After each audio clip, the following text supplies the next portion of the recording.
Hello and welcome once again. I just want to apologize once again for the delayed video. I will be starting to do more videos here in the coming months till the end of the year, and really try to give you some more videos coming up next year. Just a lot of things going on and very busy, and I just want to also bring you videos that give a lot of great information and debunk a lot of theories and even some questions that I get from people asking, and this is one of them. Milk may do a body more harm than good. It shows the picture here of milk, and of course this is not classifying or specifying which type of milk this is. And in my best guess, they're talking about pasteurized milk, considering that the FDA is basically paid off by the or given certain sums of money. It's hard to say how much, when, or where, but the big dairies are supported by the FDA. So raw milk is frowned on, that it's going to kill you and people are going to die, which is complete garbage. People are going to die from this nonsense in this picture from a sick and unhealthy cow. I wish they would show the blood and the pus in the milk, but they've kind of mixed that in so you can't really see it. Also, pasteurized milk is basically from a cow that is sick, force-fed, and is fed soy and corn, usually genetically modified. I can't eat soy and corn. Even if I go to a Japanese restaurant, I have them take the soy out. Soy is not good for you. Genetically modified soy is at a whole nother level. Corn produces its own pesticide. You give these two to a cow, they're going to get sick. They need to be administered antibiotics, and they're going to be putting blood and pus in the milk, and they're just destroying the cow. It dies very young. It's not like a happy grass-fed cow, so they have to pasteurize the milk. Now, with that said, this article is basically, I'm just going to summarize it. I'm not going to read the whole thing, but it's explaining that milk can take a toll on your health, and you need milk. It's supposedly so you don't get bone fractures, but however, it can do the opposite. Then they come down, they talk about vitamin D is necessary. They do not explain that your calcium to phosphorus ratio needs to be equal or greater. So forget about the vitamin D.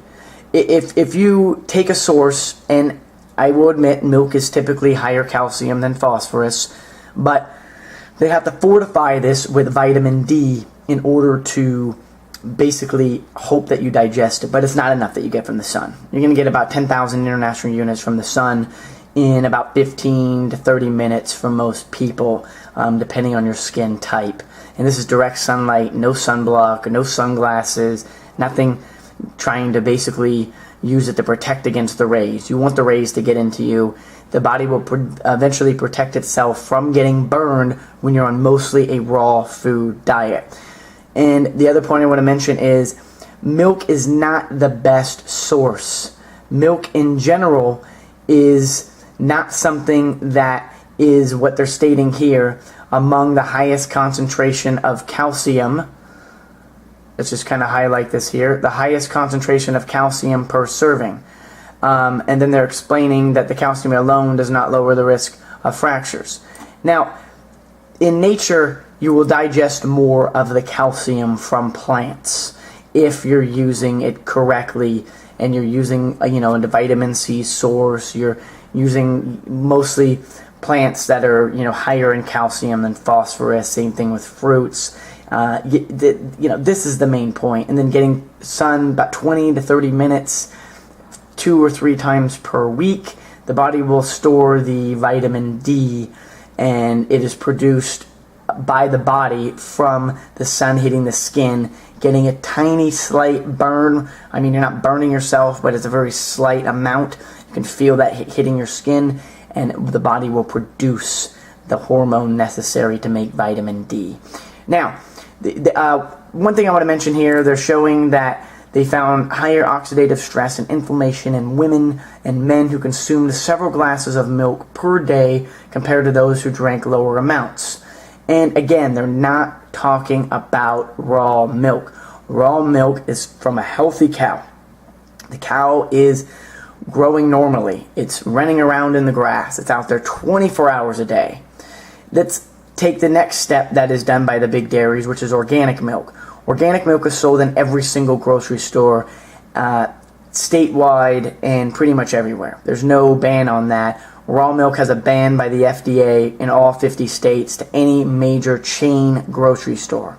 Certain states that have a license can get raw milk. Now, this type of milk, and once again I want to mention on the raw milk, is a healthy cow. They don't need to pasteurize it. The cows are eating grass. They're living their normal life, and the milk is, in most cases, very, very, very, very exceptional quality. Even if you went to a bad farmer and one in 1,000 people, and if they're healthy and they're on mostly a raw food diet, none of these little things are going to affect them. So their claim is raw milk is bad for you. It has to be pasteurized. But the argument is extremely misleading based on what I just mentioned about how the cows are sick and the whole 9 yards, and they're tortured. Who knows, their leg could be cut off and they're still pumping the milk out of them. I mean, come on. It's disgusting. And this is not the way these cows should be treated, and their milk will reflect that. Same thing with their meat.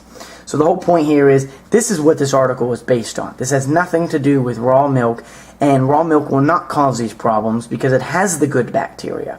It has the necessary parts of what the body needs because it's raw and it's natural and it's whole milk, not 2%, 1%. Take all the fat out so you can't digest it. Now, again, they're just going to explain here, real briefly. I'll just go over this before I end the video. And, they just explain that, the increased risk of death, and, they don't prove a cause-effect relationship, and that, it's oxidative stress, which occurs when the oxygen in our bodies reacts with the molecules called free radicals. And free radicals are nothing new, and again, being on mostly a raw food diet, and anything plant-based is going to help get rid of those. Olive leaf extract, pure oregano oil, all of these help antibacterial, antifungal, and antiviral. This is something that is very, very important. And again, this article doesn't go into depth, and the average person is not going to understand this. They're unfortunately misled, and they're going to think, oh my gosh, I'm going to go and take a calcium supplement. Then you're going to cause calcification in the body. And this has happened to me. I know what these supplements do. They are extremely dangerous, and they will cause heart disease eventually. And especially if you consume any alcohol or have a poor diet, you're going to have issues. So if this is what you're leading to by saying milk may do may do a body more harm than good, why doesn't this author, who again is not very smart in my opinion, this is a horribly misleading article, explain the damages that if you do not have the calcium, which they kind of highlighted there, but then you take a calcium supplement and you basically set yourself up for calcification. Vitamin K2 is necessary to stop the calcification process. Raw milk has it. Raw cheese has it. Sheep's, goats, even cow's milk, and all of these are very, very important. So I just wanted to end on that note. Any questions, let me know. But please, again, this is another misleading article that is probably another puppet from the pharmaceutical company, or just worships them and is bowing down to them and knows nothing about health. Again, I mean, I get these people that email me all the time with these, med students and this and that, and they're just another sheep. Here's the deal. You want to be a sheep, drink the sheep's milk, be the correct sheep. Do not be a sheep and follow these people that know nothing about health, nutritionists, the legalized drug pushers, drug dealers, whatever you want to call them, and do not follow them. Follow nature, and you will always prevail. Thank you.